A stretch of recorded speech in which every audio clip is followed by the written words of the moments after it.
It has gotten very loud in this building. That's the trophy they're fighting for, and that fight begins in about half hour. Here tonight, Stephen A. Smith, Michael Wilbon, Jalen Rose. I'm Mike Greenberg. Welcome to Denver. Delighted to have you for Game 1 of these NBA Finals on ABC. And we begin by seeing who's been delivering looks. That's brought to you by our friends at DoorDash. And look, it's all about the Joker. Nikola Jokic has been on a tear this postseason, averaging nearly 30 points, along with 13 rebounds and 10 assists. He's the third player to average a triple-double entering the finals. How about the company that he keeps? Magic Johnson did it in 1982. Wilt Chamberlain did it in 1967. So, Stephen A. Smith, if I said to you, Nikola Jokic is the best basketball player in the world, what would you say? I'd say, duh.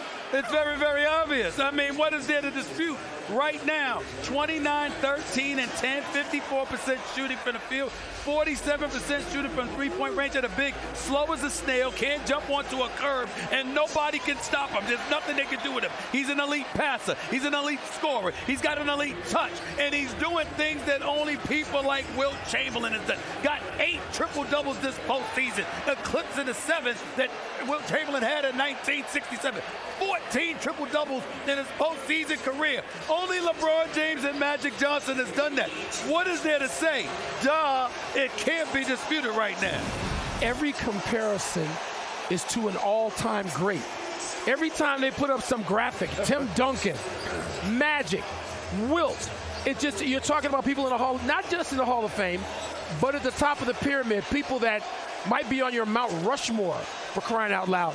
So Jokic is that dominant. And I hate the word dominant now. The use of it is just overused.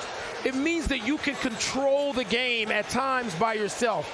He can do that if he doesn't score. We saw that game in which he had nothing in the first 3 quarters, and he had double-digit assists and rebounds and was dominating the game.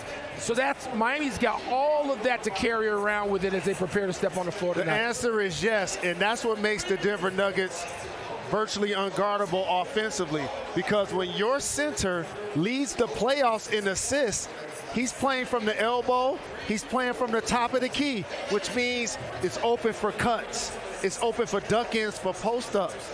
And then in transition, when he gets the rebound, he's feeding Aaron Gordon. He's feeding Michael Porter Jr. And then the 2-man game he has with Jamal Murray, that's what makes it virtually unguardable, because you can't switch a small guy on the Joker because he's going to punish you. So not only is he the best player in the game, he's the most versatile player in the game. Does he need a championship to validate the greatness? He's a 2-time MVP. We've talked about the numbers, but he most certainly is not a household name, I'm imagining, in a lot of ways, in the ways that players like LeBron James and Steph Curry have been. Does he need 4 more wins to validate that place? I don't think he needs 4 wins to validate his greatness. I think he needs 4 wins to validate recognition for his greatness. If you don't win, nobody's going to talk about you. It's just that simple. You can't keep going home with somebody else taking a trophy with them instead of you when you're that great, unless you're going to take some cynicism with it. It's hard to throw any cynicism in this direction considering the purity and the greatness of his game. But what's the fallback position? You ignore it. You bypass it, because guess what? You don't have the chip, somebody else does, and that's the issue. There is only one question left to answer before it all begins. Stephen A. Smith, who's going to win the NBA championship? I'm going to have to go with the Denver Nuggets. I got a lot of respect for Miami for getting here. Jimmy Buckets is that dude. Caleb Martin, impressive. Eric Spoelstra's a future Hall of Famer. But Denver just has too much. Jokic is too big, too skilled. Jamal Murray is too lethal. And then you take an Aaron Gordon, Porter, Green, Kentavious Caldwell, Pope, Bruce Brown. It's just too much. I got the Nuggets in 6 games. Let's see, I picked the Knicks to beat Miami, I picked Milwaukee to beat Miami, and I picked the Celtics to beat Miami. Yes. And now I'm going to pick Denver to beat Miami. I think Miami has enough. A lot of people think there's going to be a walkover. I don't. I think this can be and will be a 6-game series.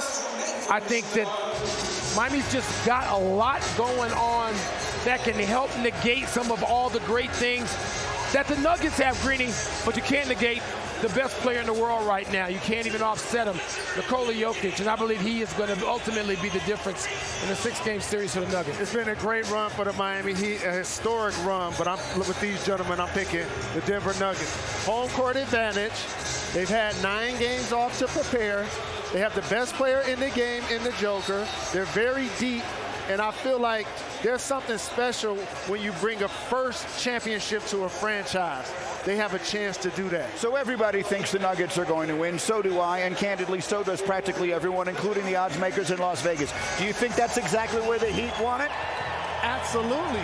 This is what Eric Spoelstra wants. This is what Pat Riley lives for. Being the underdog. People sleeping on us. People overlooking us. That's what Heat culture is all about, Greeny. They've made careers, Pat Riley and Eric Spoelstra, off this. The Heat's franchise is rooted in that when you see Alonzo Mourning walk out on that floor and present trophies. Yes, this is what the Heat want. It might be what they want until they get it. Once they get it, it ain't going to be what they want.